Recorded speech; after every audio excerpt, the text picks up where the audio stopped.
This episode of Radiate is brought to you by MasterCard Labs. Stay tuned for a special message about the way MasterCard is helping entrepreneurs thrive with technology solutions. That's coming up on this episode of Radiate. What defines success? It's critical to surround yourself with people that are better than you. No person is successful in and of themselves. They need a great team around them. And so try to create an environment where great people can do their best work. What happens when you get knocked down?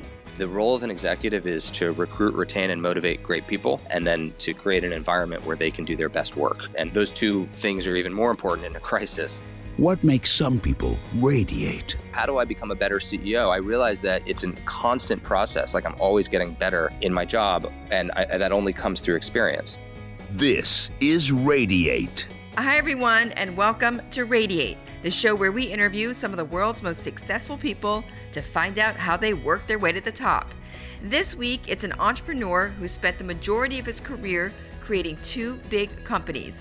The first is Hotwire, which he started at the age of 24, so young. And the second is Zillow, the place you go to find homes and find out how much your neighbor's home is worth. Well, Spencer led the company through its IPO and through 11 acquisitions. He managed both those companies in pretty rough times, including the latest recession.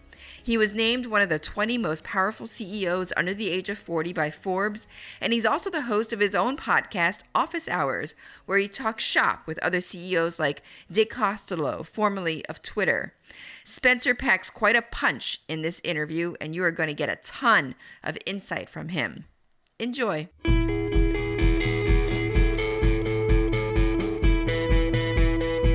So Spencer, great to have you on Radiate. I'm very excited to speak with you. Yeah, same here. Okay, so Spencer, I know a lot of people know you, of course, as as the CEO of Zillow, and they of course know Zillow. But tell us a little bit about how you got here. I mean, you're so young to be at the position that you are. I mean, what was your secret? Thank you. I mean, look, I've been very fortunate. I'll start by recognizing that. I started in investment banking straight out of college. I was at Goldman Sachs as an investment banking analyst in M&A, Right. which is a great place to start. But I wasn't really that keen on staying in banking for a variety of reasons, and I wanted to do something more entrepreneurial. I moved to San Francisco and I started working at a private equity firm called TPG Capital. And then at TPG, we came up with this idea for Hotwire, which was to start an airline industry-owned consortium competitor to Priceline in the discount travel space. Right. And so I eventually left TPG to help co-found and then help run Hotwire in 1999 when I was 23, and 4 years later in 2003 we sold Hotwire to Expedia. So it was off to the races in technology and startups, and my first startup was Hotwire, and then in 2005 I helped start Zillow, which was my second startup. It's incredible because you make it sound so easy, but it was hard, right? I mean, tell me the hardest moments. It was very hard, and in particular Hotwire after 9/11 was particularly hard. We did a down round. We had layoffs. It was grim. Nobody booked travel practically for 6 or more months. Right. And and it was very, very difficult. And at Zillow in 2008, during the financial crisis, it was very difficult to be right in the epicenter of everything that was melting down in the world, from housing, mortgage finance, online advertising. I mean, 2008 was a grim time to be running a startup. So there were certainly hard times at both companies, to be sure. In both cases, the companies really bound together during those difficult times, and the people that stayed through those difficult times had sort of a survivor's bond, and worked incredibly hard to see through the vision, and and both companies were successful as a result. Well, absolutely. And I just want to take a moment just to pause on that, though. I mean, because you did run companies, or you have run companies through some pretty big crises.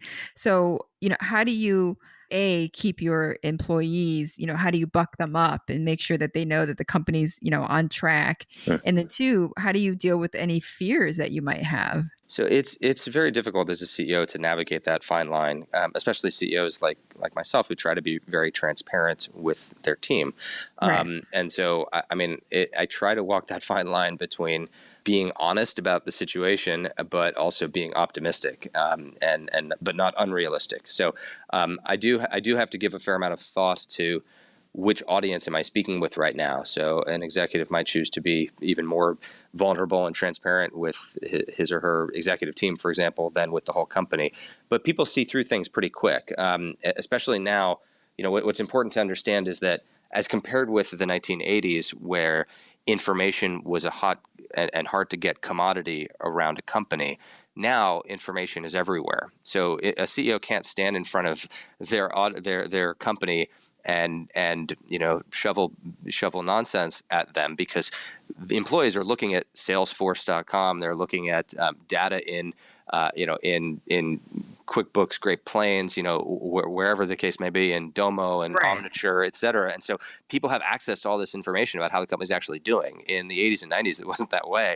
Only the You executive can't suite. swindle them anymore, Exactly, right? exactly. So you kind of have to manage some transparency. You can't snow your employees, because everybody knows what's going on, because there's data everywhere at companies like Zillow. So the important thing about managing through a crisis is trying to figure out who's there for the right reasons. And the role of an executive is to recruit, retain, and motivate great people, and then to create an environment where they can do their best work. And that's even those two things are even more important in a crisis. You want to get rid of the mercenaries and make sure that you keep the missionaries. And that's the first thing that an executive has to do in a crisis situation, is weed out the mercenaries from the missionaries. Right. I like the way you put that. And speaking about sort of categorizing or looking at people, there's an article that I read just this week, actually, from a pretty well-known executive coach who outlined like 6 leadership styles, right? So he has commanding, visionary, affirmative, pace setting, democratic, or coaching. And I'm kind of curious, Spencer, like what category would you put yourself in? That's super interesting to hear sort of a categorization and a paradigm of classifying management styles. I feel like I'm different ones at different times in different settings. Right. And I think that has helped me be successful. I mean, we have this thing at Zillow called Insights, where every employee takes basically a personality test, and it helps explain what color energy you lead with. So I lead with red energy, which is very competitive, very direct. The phrase that people who lead with red energy most relate to is "be brief, be bright, be gone." So that's how I like to communicate with people, is to be brief, be bright, be gone.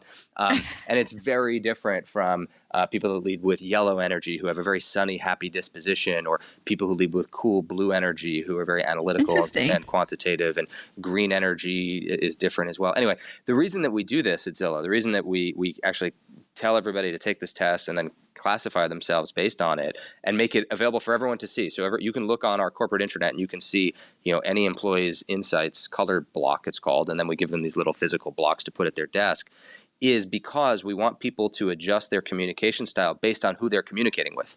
So, for example, if I have to deliver news to somebody who leads with green energy, that's somebody that really wants to be involved in things and really wants to be, sat down and have things discussed, and they want to be part of the decision-making process. That's very different than someone who leads with red energy, who's just get to the point, just tell me what I need to do, I'll go do it, I'll do it well. And so I changed my communication style based on the person that I'm communicating with. That's fascinating. Where did you get this from? What is this insight called? It's called Insights. It's a company that has this this test, and they have pioneered this, and there are a fair number of tech companies that do this. I think Microsoft sort of pioneered it, and I think it's pretty widely baked in Microsoft. Myers-Briggs is the other big one, but there are a couple others. The biggest thing that's been useful about it has been that it just creates a shared vocabulary for people. Like, quick story. So one of my direct reports also leads with red energy, very direct guy, runs revenue, sales, and the business side of our company. Right. And usually he and I have 45-second one-on-ones. It's very boom, boom, boom, boom. And I sat down with him a month or so ago for a one-on-one, and I was like, "Hey, how are you?" And he was like, why are you asking? Like, what, like, you never asked that.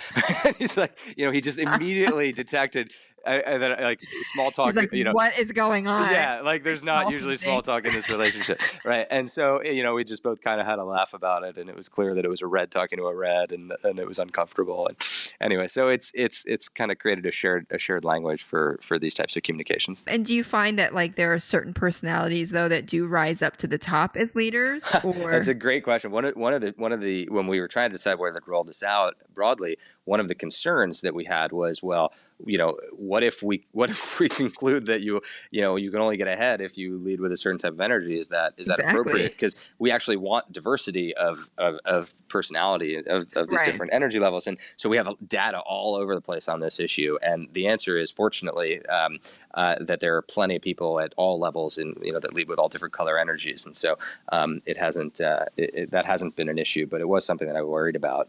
And actually, just having this out in the open has helped, because now people that lead with blue energy, for example, they know that they like everybody knows who comes with what personality biases to the conversation. So it just makes people more aware of these types of things. Right. Makes them more transparent. I'm kind of curious. I often hear from CEOs, like you've risen to the top, so you don't really need any kind of like management advice. I mean, you're actually doling out your own management advice. But I hear one big problem, or I guess issue for CEOs like you who are, doing a ton of things at the same time, is like, how do you keep on top of everything? Not just like your time management, but just, like the latest trends and like, some new product comes out or some new technology. Like, how do you stay on top of that? Yeah, it's a good question. I mean, in technology, things are moving so quickly. It is very, very difficult.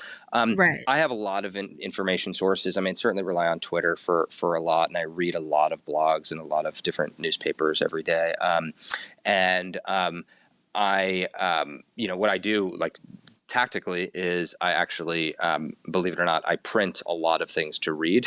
So like any I believe it. I love that. So any like article, somebody will tweet something with a link, and I'll grab the URL, and I'll email myself all the URLs of articles that I want to read, and I'll print them out. And then when I got on a plane or whatever, I always have a stack of 100 pages of things that I want to read. I usually hear about things through lots of different sources, and sometimes I pay attention immediately, sometimes I don't. Like, take like right now, this Pokemon thing that everybody's talking about. So I'm aware of it, I kind of know about it, whatever, but I haven't fully like dug in and downloaded the app and figured out how it's working and why it's gone viral, etc. I'll probably give it another week or two and sort of see what happens, and then when I'm ready to go in, I go deep. Like, so Okay. Snapchat right now, like, I was aware of Snapchat for the last 2 years or so, kind of sort of paying tangential attention. A month ago, I said, you know what, I'm going to get serious about Snapchat. I sat down with somebody here who was a subject matter expert on Snapchat, and then I went all in, and now I'm using it, and I'm living and breathing it. I'm fully all in. In another couple of weeks, I'll decide if I'm going to continue to use that platform. But that tends to be how I learn and stay on top of new things. And why did you go all in into Snapchat? Well, I've gone on all in for a period of time. I haven't decided if I'm gonna stay all in. Its usage is now so massive, and it's becoming ubiquitous so quickly that I felt it was too important a platform to ignore. And I'm still not quite sure about it. I mean, I get it now. I understand. I'm no longer like the typical person in their 40s who's like, I don't get Snapchat. I get Snapchat now. I understand it. I get it. I understand what it's used for. I get its appeal. I get its entertainment value. I haven't decided yet whether it's a good platform for me as an executive to invest my time to sort of build my personal brand, the way I use Twitter, the way I use blogs, the way I use LinkedIn, to do that. It's unclear. There are some people, a couple of venture capitalists, a couple of entrepreneurs that are doing that on Snapchat, where they're really using it as a business platform for their own brand building. And I haven't really decided yet if that's how I'm going to use it. Coming up, Spencer talks about what he learns from other CEOs. But first, a brief word from our friends at MasterCard Labs.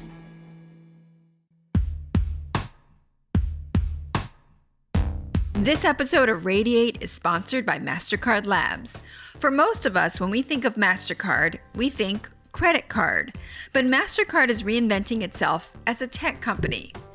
Now, I know what you're thinking. Everybody wants to be a tech company. But if you walk around the MasterCard New York City Tech Hub, you'll see they're dead serious. Recently, we visited their lab to check out the Groceries by MasterCard app for the Samsung refrigerator.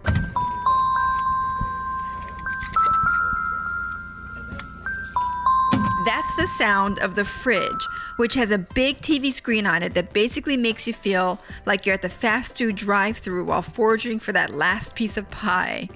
Here's MasterCard Labs' Jeannie Hai. This refrigerator was actually developed with Samsung with MasterCard Labs, and we worked with their Tizen operating system to integrate the Fresh Shopping app here. And essentially, you can order from Fresh Direct and ShopRite, multi-merchant shopping, but one single checkout. The refrigerator and the app were unveiled this year at the Consumer Electronics Show with partner Fresh Direct. Here's Lisa Klodny Johnson, Vice President of Brand Marketing and Communications at Fresh Direct. Working with MasterCard has been just a wonderful experience for Fresh Direct, very collaborative. The refrigerator is just unbelievably cool. You've got this enormous TV on the front of your refrigerator.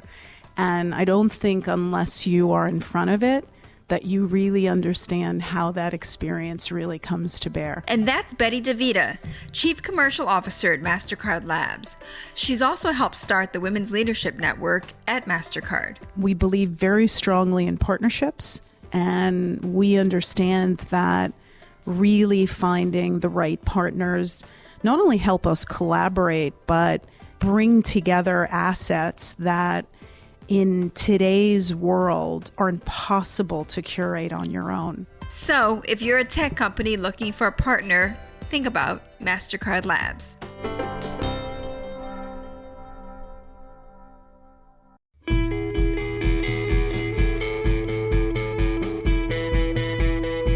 And Spencer, just in the last few minutes, I want to talk about your podcast, Office Hours, because I think it's interesting that you're interviewing other CEOs, like your peers, to get their advice and to get their stories. I mean, what are you learning from them, and why are you doing that? Yeah, so I started this really for fun, for my own enjoyment, because this you don't podcast. Have enough to do. Well, what I found myself was the way I learn is by talking. The way I get better at being a CEO is by talking with other executives. Right. I never went to business school. I've really only worked at two companies, and basically I've run both of them, Hotwire and Zillow. And so how do I become a better CEO? I realized that it's a constant process. Like, I'm always getting better in my job, and that only comes through experience. And so I network a lot with other CEOs, and I would, every time I go to a city, I would sit, I would ring, I'd email a couple executives and try to get people together and just learn and share challenges. And it occurred to me that, wow, wouldn't it be great for others to be a fly on the wall in this conversation? And so what I've done for this Office Hours podcast is I've done exactly that. I've had conversations with other executives like this one, talking about management, leadership. How do you deal with change? How do you motivate people? What are the biggest challenges of your job? And I've got some great guests, the former CEO of Twitter, the CEO of Citigroup, CEO of Mod Pizza, which is a hyper-growth company in the fast casual food space, et cetera. And it's it's been met with a lot of interest, and clearly it's subject matter that that resonates with people. Is it affirming to you, or is it are you really looking for information, or is it just affirmation for you? No, it's learning. I mean, I walk into these, I set them up as an interview. Like, I'll sit down with the CEO of Citigroup, who has over 100,000 employees, and I'll say, how do you motivate 100,000 people in over 100 countries? And it's not just because I think it would make an interesting question or discussion in the podcast. It's because I really want to learn that. I really want to know for my own edification, because Zillow's at over 2,000 employees. Soon we'll be at 3,000 and 5,000. And as we scale, I want to learn how he does what he does. How he does it, right? So it's totally selfish. And I figure, why don't I just include a microphone and see if others can learn from it too? No, that's great. That's great. And then just Spencer, before we go, so just give us one piece of advice that you've learned, or one thing that that was a big takeaway for you that you think our listeners would like. I've found that it's critical to surround yourself with people that are better than you. No person is successful in and of themselves. They need a great team around them, and so try to create an environment where great people can do their best work, and people want to work with people that they like. So it's important to be likable and approachable and transparent. And that is competency is not a substitute for likability, and competency is not a substitute for team building. The team is much more important than any individual's competency. That's it for this week. To learn more from CEOs and other leaders, head to radiateinc.com, where you can not only listen to the podcast, but you can also watch our Radiate videos and register for premium offerings. And don't forget, sign up for our newsletter. You'll love it. You can also find our podcast anywhere: iTunes, Stitcher, Google Play, SoundCloud, anywhere you want, you can listen to our podcast. Thanks for joining, guys. See you next week on Radiate.